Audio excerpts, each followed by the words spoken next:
अस्सलाम वालेकुम व्यूअर्स, मैं इस वक्त मौजूद हूँ सेक्टर नंबर 7 की बिल्डिंग नंबर 702 के अंदर। 7 सेक्टर भी अजीजिया के अंदर ही वाक़या है और जो पाकिस्तानी हज मेडिकल मिशन है ये बिल्कुल उसके बगल में ये बिल्डिंग वाक़या है। और इस वक्त इस बिल्डिंग के मेन हॉल के अंदर मौजूद हूँ जहाँ पर हुज्जाज कराम अपना खाना खा रहे हैं। और ये जो सर्विंग टेबल है इसी बिल्डिंग के अंदर लगाया गया है जहाँ से हुज्जाज कराम 1 बाय 1 करके आते हैं और अपना खाना खुद सेल्फ सर्विस के थ्रू लेते हैं और उसके बाद जाकर पीछे हॉल में लगी हुई चेयर्स और टेबल्स के ऊपर बैठकर अपना खाना जो है वो खाते हैं।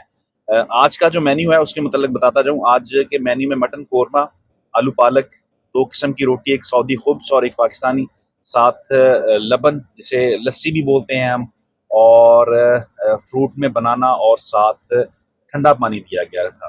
बिलाशुबा खाना बहुत लजीज और बहुत टेस्टी था।